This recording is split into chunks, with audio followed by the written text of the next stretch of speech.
Selamat bertemu kembali di pelajaran kimia. Nah, saat ini topik kita yang pertama adalah tentang kimia hijau dalam pembangunan berkelanjutan pada tahun 2030. Yang harus kita pahami pertama adalah tentang apa itu teorinya yang harus kita pahami dari kimia hijau. Sesuai dengan namanya, berarti dia itu berhubungan dengan kimia hijau. Nah, hijau itu identik dengan yang namanya pohon ya, atau pelestarian. Berarti kita itu harus menggunakan kimia secara pelestarian itu berarti secara baik dan tidak mengganggu terhadap lingkungan. Berarti kimia hijau itu bisa kita artikan tentang proses memilih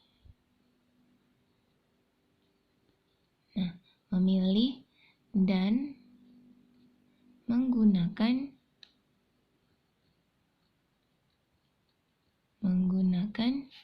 bahan kimia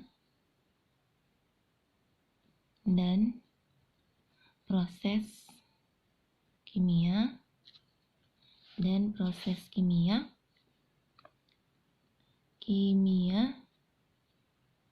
yang tidak berbahaya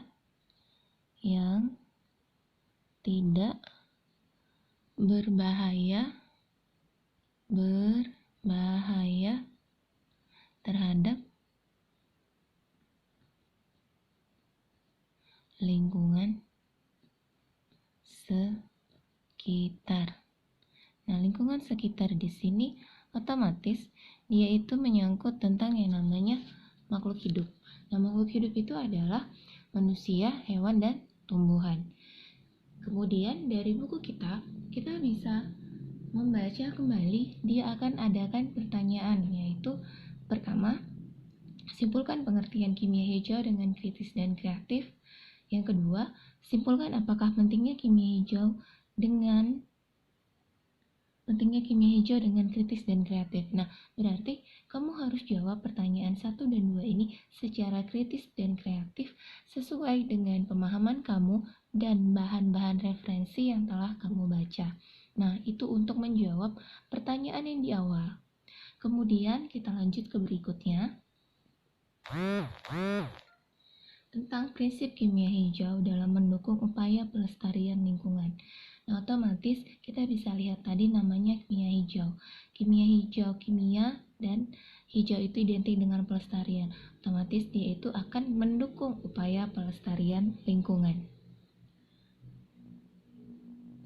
Oke, berikutnya dia katakan prinsip kimia hijau sangat memberikan kontribusi terhadap pelestarian lingkungan. Itu udah pasti. Kemudian katanya di buku kita lanjut untuk mengenal yang namanya prinsip kimia hijau. Prinsip kimia hijau itu ada 12, karena dia langsung sebut ya 12 prinsip kimia hijau.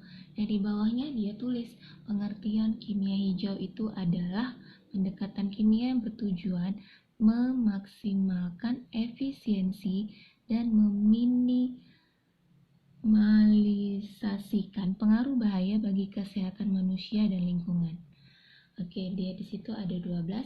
Yang pertama mencegah limbah, yang kedua memaksimalkan nilai ekonomi suatu atom, ketiga sintesis kimia yang bahayanya sedikit, 4 mendesain proses yang melibatkan bahan kimia yang aman, 5 menggunakan pelarut dan kondisi reaksi yang lebih aman, 6 mendesain efisiensi energi, 7 menggunakan bahan baku terbarukan, 8 mengurangi bahan turunan kimia, 9 menggunakan katalis, 10 mendesain bahan kimia dan produk yang terdegradasi setelah digunakan. Kemudian yang 11 menganalisis secara langsung untuk mencegah polusi. 12 mencegah potensi kecelakaan. Nah, itulah 12 prinsip kimia hijau. Kemudian kita lanjutkan, dia katakan kita perlu melakukan yang namanya aktivitas 32. Nah, aktivitas 32 ini dikerjakan katanya bersama kelompok. Nah, kalau sekarang berarti aktivitas 32 itu kamu kerjakan secara pribadi. Berarti ada tadi yang pertama yang harus dijawab sebagai tugas adalah tentang pertanyaan 1, 2. Pertanyaan 1 dan 2 tentang kimia hijau. Oke, berikutnya. Kemudian dia aktivitas 32. Nah, aktivitas 32 itu kita kerjakan secara pribadi. Secara pribadi atau individu ya, individu. Walaupun ditulisnya di situ secara kelompok, tapi karena kita belajarnya itu belajar dari rumah, nah kamu bisa kerjakan nanti aktivitas 32 secara pribadi tentang yang namanya 12 prinsip kimia hijau. Oke, berikutnya. Nah, kita perlu bahas. Dia sebutkan di sini seperti contoh-contoh sudah ada di tabel. Nah, berarti kamu membuat lagi tentang seperti topik kimia hijau yang menurut hasil dari referensi yang kamu peroleh. Karena disesuai dengan tabel 31 itu hanya contoh kata dia, hubungannya dengan upaya pelestarian lingkungan tentang topik kimia hijau yang mencegah limbah. Itu kan satu. Nah, ke prinsip kimia hijau itu ada 12. Berarti kamu harus buat 12 prinsip kimia hijau menurut kamu secara pribadi atau individu. Jadi nanti yang tampil adalah seperti tabel 31. Oke, berikutnya kita pelajari bagian yang tahap berikutnya. Dia katakan di situ ada yang namanya tabel sistem periodik. Nah, tabel sistem periodik itu memuat berbagai unsur ataupun atom. Nah, berarti yang harus kita pelajari pertama adalah apa itu unsur? Tulis, unsur adalah zat tunggal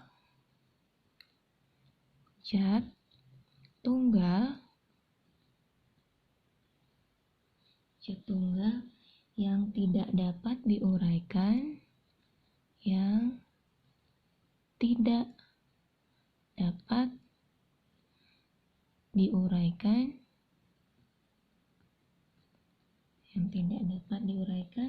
menjadi zat-zat lain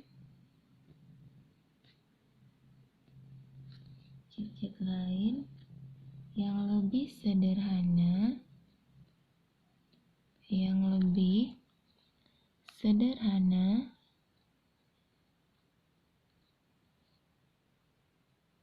dengan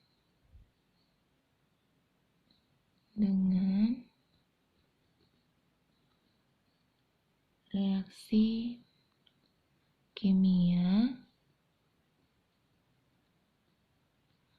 biasa. Nah, pengertian biasa di sini itu bukan berarti kehidupan sehari-hari. Nah, maksudnya biasa adalah reaksi kimia sederhana.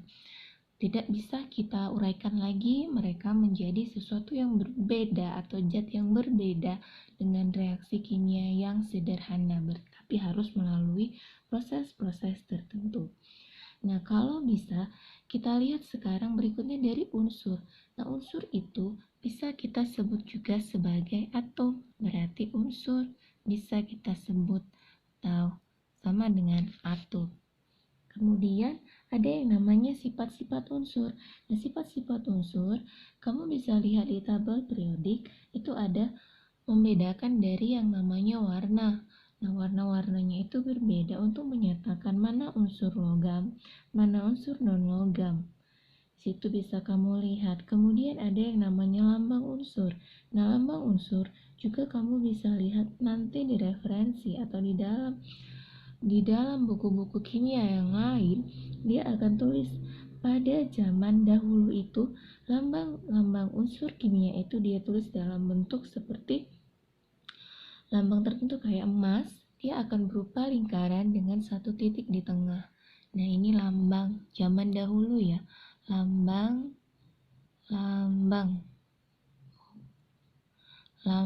zaman dahulu untuk unsur kimia. Nah, misalnya dia katakan emas. Nah, emas itu dia bulat, lingkaran, di tengah ada titik, itu emas. Kemudian perak. Nah, perak itu dia akan simbol seperti bulan sabit. Nah, tapi dia ke arah kiri, perak. Kemudian nanti dia bisa simbol dengan nikel. Nah, nikel itu ada satu lingkaran kecil dihubungkan dengan lingkaran besar. Yang lebih besar itu adalah nikel. Nah, ada berbagai macam lagi lambang unsur, kamu bisa cari di referensi buku atau di referensi Google boleh. Karena Google itu kan internet yang memuat banyak tentang hal-hal yang ingin kita ketahui lebih lanjut. Kemudian, dia akan tulis yang namanya tanda atom. Nah, tanda atom itu bisa kita lihat di yang namanya tabel sistem periodik. Nah, kalau misalnya dia tulis di sini tanda atom, tanda atom, tanda atom, tanda atom. Nah, kalau misalnya dia sebut di situ O besar itu adalah oksigen. Kemudian misalnya H besar itu adalah hidrogen. Oke. Nah, itu dia tanda atom. Nah, dari atom kita bisa tahu yang namanya senyawa. Senyawa itu adalah zat tunggal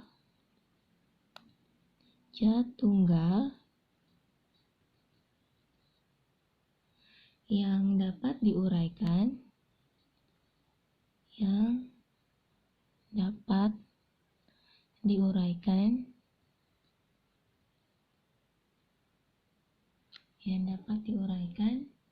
secara kimia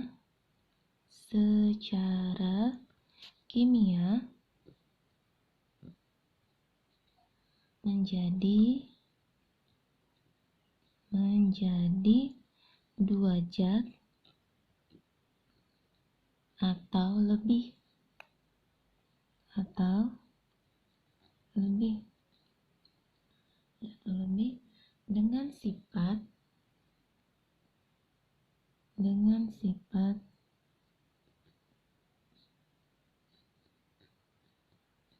dengan sifat yang berbeda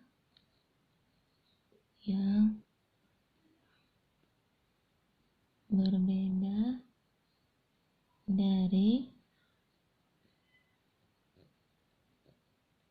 asalnya. Nah, ini dia. Misal contoh-contoh senyawanya itu dalam kehidupan sehari-hari banyak ya. Misalnya kita sebut dia dengan air. Nah, air itu senyawa, bukan unsur. Nah, air. Kemudian garam dapur.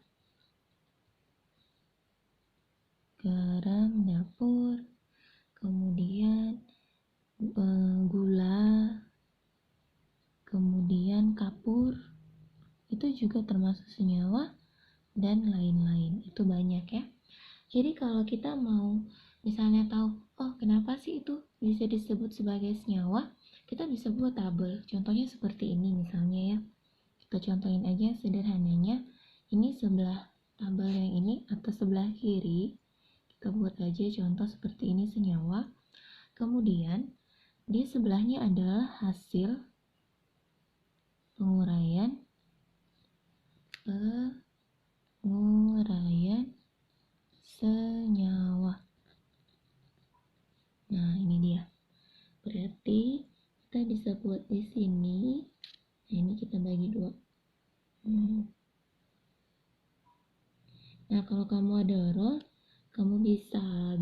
saya pakai roll ya saat kamu mencatat kembali atau belajar kembali.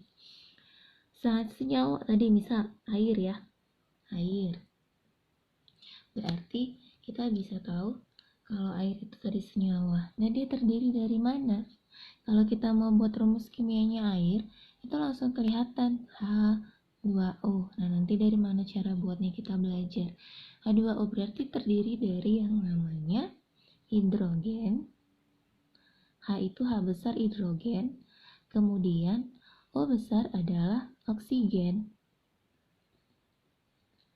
Termasuk apa tadi sifatnya? Nah, lihat aja di SPU.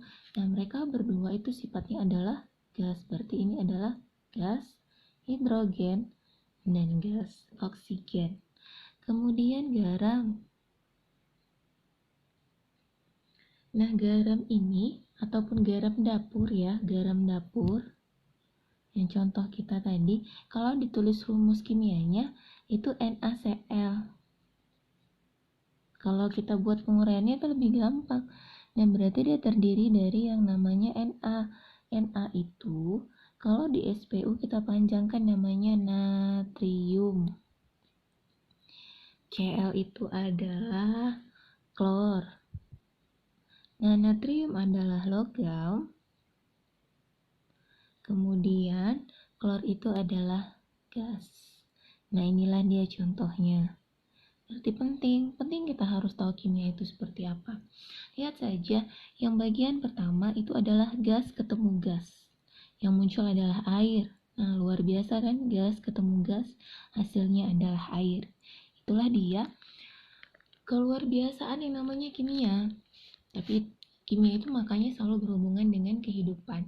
Kemudian yang kedua itu adalah garam dapur NaCl. Kalau kita uraikan, dia itu terdiri dari logam dan gas, tapi bisa menghasilkan garam dapur dalam bentuk padat.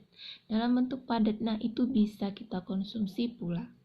Jadi, banyak hal yang ada di dunia ini itu memang melibatkan yang namanya bahan kimia dan proses kimia yang perlu bagi tubuh kita. Oke, dari yang keduanya itu unsur senyawa, kita masuk berikutnya yaitu tentang campuran. Nah, campuran itu sendiri bisa kita tulis seperti ini. Campuran.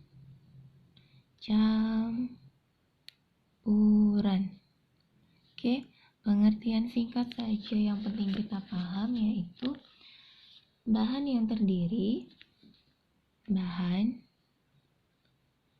bahan yang terdiri dari dua zat atau lebih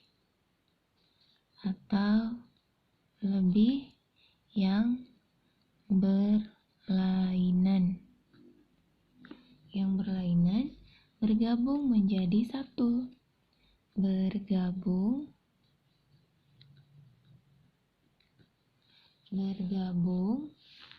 menjadi satu.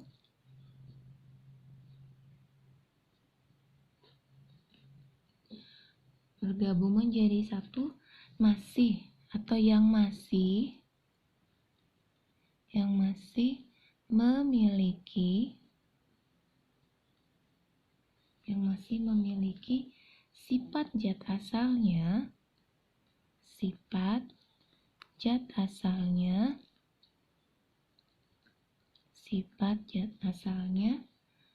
dengan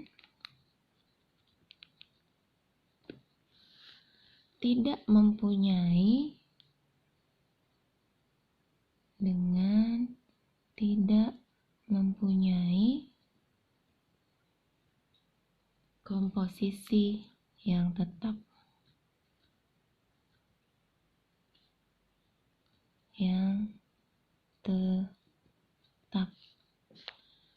Oke, ini dia. Nah, jadi kalau mau pengertian singkat sih sebenarnya berarti kita bisa tahu campuran itu adalah terdiri dari dua zat atau lebih yang berbeda bergabung jadi satu, punya sifat zat masing-masing, tapi komposisinya itu tidak tetap atau komposisinya itu berbeda. Berarti kita bisa buat contoh campuran itu. Oke. Campuran yang pertama bisa kita katakan campuran homogen. Oke. Campuran homogen atau serba sama. Kenapa serba sama? Nah, sekilas kita nggak tahu kalau mereka itu adalah campuran karena sama. Contoh misalnya itu adalah sirup. Nah, contoh sirup. Nah, sekilas kita kan nggak tahu kalau sirup itu adalah campuran. Kita pikir mereka adalah sama. Sebenarnya sirup itu adalah campuran gula dan air. Nah, campuran gula dan air seperti misalnya teh manis. Nah, teh manis itu kan kalau dia dicampur dalam air panas, kita udah nggak tahu lagi. Sebenarnya dia adalah campuran si teh dan air. Teh dan air. Nah, kalau dia manis pasti pakai gula. Tapi kalau misalkan teh aja, dia berarti tidak pakai gula.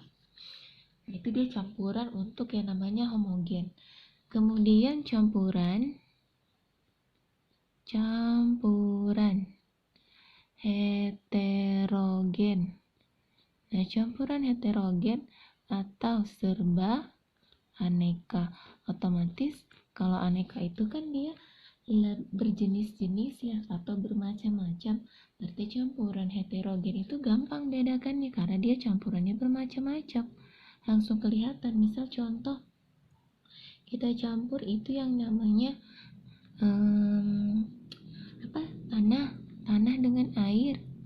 tanah dengan air. Kita bisa langsung lihat bedanya si tanah dengan air. Nah, berarti kan mereka itu berbeda, beraneka mereka. Kemudian kita lihat lagi yang namanya tepung beras dicampur dengan air. Tepung beras dengan air. Langsung kelihatan dia bedanya mana sih tepung beras yang lebih putih itu dengan air. Kalau kita saring pun dia masih tetap kelihatan si tepungnya tadi. Kemudian jika kita campur namanya beras dengan pasir, otomatis dia berbeda. Nah, inilah dia campuran homogen yang harus kita ingat. Jadi serba aneka. Nah, itu gampang membedakannya. Nah, ini adalah langkah awal yang harus kita ketahui supaya kita bisa masuk ke pelajaran yang namanya lambang unsur. Oke, tulis lambang unsur. Nah, tadi kan itu yang kita sudah Ibu sebutkan lambang unsur pada zaman dahulu. Nah, untuk menggampangkan kita belajar zaman sekarang, nah lambang unsur itu dipakai yang untuk diakui oleh seluruh dunia dalam mempelajari yang namanya proses kimia. Inilah dia yang harus kita pelajari dalam bentuk pertama X, A, Z. Nah, dikatakan di situ X, A, Z itu adalah simbol yang umum. Nah, kemudian lihat dia katakan di situ adalah A sebagai nomor atom. Oke, sebelah atas berarti adalah nomor atom dan Z adalah nomor massa sebelah bawah. Oke, nah dari sini bisa kita tahu yang mana itu yang namanya proton, elektron, dan neutron. Tapi yang harus kita pelajari di sini adalah bagaimana cara menuliskan supaya jadi lambang unsur. Oke, kita lanjut ke berikutnya. Oke, nah dari sini setelah kita tahu ini, kita lihat dulu SPU. Nah, kalau punya SPU, lihat SPU. Kalau nggak punya SPU, lihat aja. Kalau ada di belakang buku, nih, begini. Tapi ini kurang, ini bisa lah ya. Gue rasa ini bisa. Jadi, kalau misalnya nggak punya tabel SPU yang besar, belum dibeli, coba lihat di belakang buku ada seperti ini kira-kira. Kemudian tulisannya adalah tabel periodik unsur. Nah, ini tabel periodik unsur. Oke, jadi untuk supaya bisa menuliskan lambang, kita ambil contoh misalnya si Na. Nah, ini Na, dia tulis di atasnya adalah 11, di bawahnya adalah 22,99. Contoh udah ada ditulis di sini, CR 24 nomor atom, kemudian nomor massa atau massa atom dia katakan 52,00. Dan nomor massa itu adalah massa atom ya. Bisa tulis di sini, kita buat massa atom. Massa atom. Nah, contoh tadi ini gampang. Bisa udah dia tuliskan si kotak, kita tulis aja dulu kotak. Tadi untuk si CR unsurnya di atas 24, di sini 52,00. Nah, bagaimana kita untuk menuliskan dalam bentuk lambang unsur? Berarti ini bisa berubah menjadi X-nya itu adalah CR, berarti tulis CR. Kemudian A katanya nomor atom, berarti tulis 24 di atas. Kemudian 52 adalah nomor massa, berarti kita tulis 52 di bawah. Nah, jadinya begini. Nah, ini dia benar untuk penulisan lambang unsur. Nah, contoh berikutnya misalnya kayak tadi si Na di tabel di atas 11, kemudian di bawah 22,99, ini di tabel. Nah, katanya tulis dalam bentuk lambang unsur, maka ini akan menjadi Na 11 di atas. Nah, ini 22,99 kita bulatkan aja menjadi 23. Nah, ini benar. Kemudian kalau ketemu yang lain, misal ketemu di tabel, dia itu munculnya adalah seperti ini. Nah, CA 20 40,08, kita tulis CA 20 di atas, 40,08 di bawah. Oke, ini adalah di tabel, maka sesuai dengan lambang unsur kita bisa menulisnya menjadi CA 20 di atas, 40 di bawah. Nah, ini benar. Nah, jika ketemu ada buku lain, ada juga yang menulis seperti ini, CA 20 40. Sama aja ya. Kalau ketemu misalnya NA 11 2 3. Nah, ini sama aja. Oke, berikutnya lagi yang mau dipelajari sebelum sampai ke persamaan reaksi kimia. Nah, persamaan reaksi kimia itu lebih banyak lagi proses yang harus dipelajari, tidak dari sini langsung ke persamaan kimia. Oke, kita buka saja berikutnya. Oke, berikutnya dari buku kita. Nah, dia katakan di situ tentang kegiatan-kegiatan lain tentang kimia hijau.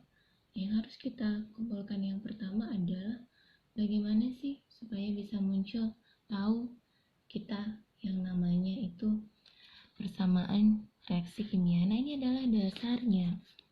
Dari sini pun kita bisa tahu mana itu yang namanya proton, elektron, neutron. Nah, itu apa gitu. Nah, dari sini kita bisa tahu kalau nomor atom itu bisa kita sebutkan sebagai yang namanya itu si proton. Nah, proton itu bisa kita sebutkan sebagai nomor atom. Caranya seperti ini. X tadi yang ini, X besar itu adalah lambang atom atau unsur. Nah, ini dia. Dan tadi nomor massa itu atau sama dengan massa atom. Nah, nomor atom itu sama dengan jumlah proton.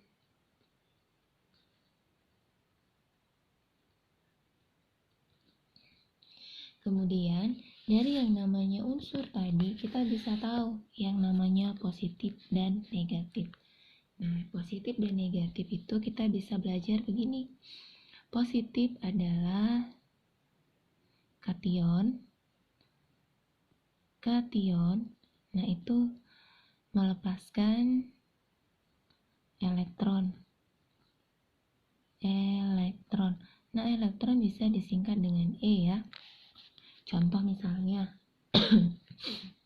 dia katakan Na positif.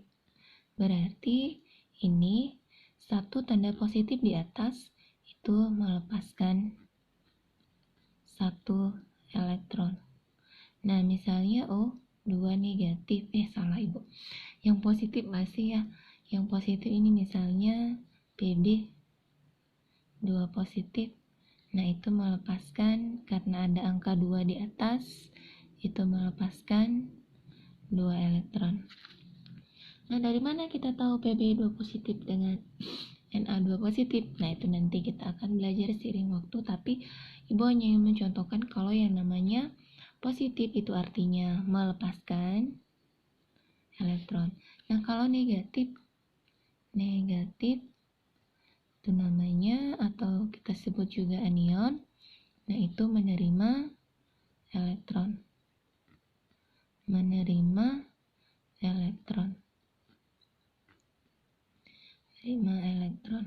Contoh, misalnya dia kalau negatifnya 1. Negatifnya 1 misalnya ada Cl negatif. Nah, itu berarti dia melepaskan satu tanda negatif, berarti menerima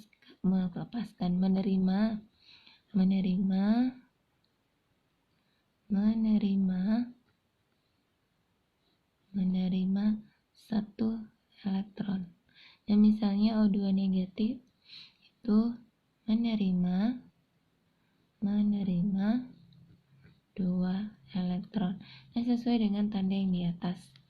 Sudah sampai di sini, nah berarti kita bisa buat bagaimana kalau misalnya itu muncul yang namanya jumlah proton dan elektron. Nah, misalnya kita ada soal begini.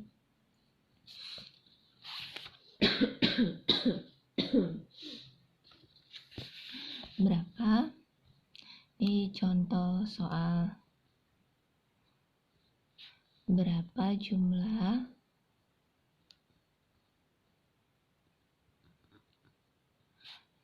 proton, neutron, dan elektron pada atom berikut. Nah, yang pertama dia sebut misalnya untuk nomor A adalah C12,6, kemudian B